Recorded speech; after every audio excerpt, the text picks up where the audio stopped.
Assalamu alaikum, I'm Aisha and you're watching Samaa News. Here are today's headlines. Deputy Prime Minister Ishaq Dar has warned India against undermining the Indus Waters Treaty, saying any attempt to block or divert Pakistan's water would be considered a hostile act. Addressing an international seminar on the Indus Waters Treaty in Islamabad, Dar reaffirmed Pakistan's commitment to pursuing its water rights through international law and diplomacy. Speaking on the occasion, Indus Waters Commissioner Syed Muhammad Mehar Ali Shah called India's suspension of treaty obligations illegal, warning that withholding water data could affect millions of Pakistanis. Qatar has confirmed that there will be no high-level meeting between the United States and Iran in Doha. Officials say Trump envoy Steve Witkoff and Jared Kushner will instead meet Qatari mediators, while Doha continues coordinating efforts to ensure safe shipping through the Strait of Hormuz. Meanwhile, Iran has said that it will hold talks with mediator Qatar on Wednesday to discuss implementing the interim agreement with the United States and the release of frozen Iranian assets. Iran's Foreign Ministry spokesperson Esmail Baghai said the meeting will focus on the existing deal, not direct negotiations with Washington. Iranian President Masoud Pezeshkian has said Tehran will remain committed to its Memorandum of Understanding with the United States only if Washington also honors its obligations, warning that Iran's response to threats will be rational but decisive. In a post on X, Pezeshkian said any understanding between Iran and the United States must be based on reciprocity and mutual trust. He said Tehran's approach toward what he called unreasonable rhetoric and baseless threats would be guided by rationality, prudence, and respect for human dignity in decision-making.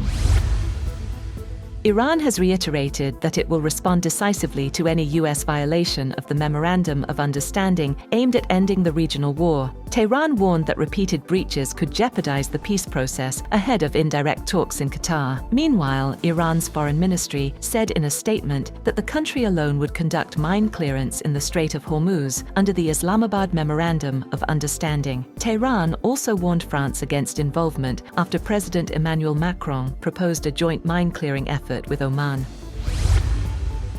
Ukrainian President Volodymyr Zelensky has accused Russia of rejecting every peace proposal, saying the Kremlin has repeatedly failed to meet its own military objectives in eastern Ukraine. In his latest remarks, Zelensky said Russia had postponed multiple deadlines to capture the Donbas region and argued that Ukraine's strikes on Russian energy infrastructure were legitimate military actions rather than acts of terrorism. His comments came after Russian President Vladimir Putin rejected a Ukrainian proposal aimed at reducing long-range strikes and easing the fighting.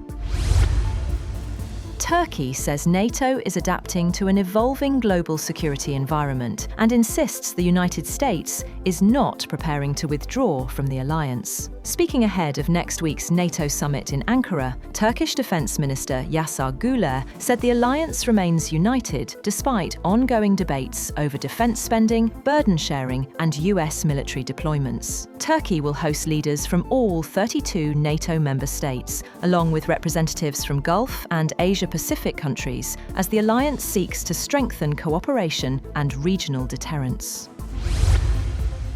And the US Supreme Court has upheld a lower court's decision and blocked President Donald Trump's attempt to restrict birthright citizenship, ruling his executive order unconstitutional. The 6-3 ruling preserves automatic citizenship for children born in the United States, dealing a major setback to Trump's immigration agenda. Meanwhile, in a social media post, Trump has urged Congress to end birthright citizenship through legislation. He said that lawmakers can still achieve the policy despite the court's ruling. That's all for now. For more updates, visit www.samaa.tv.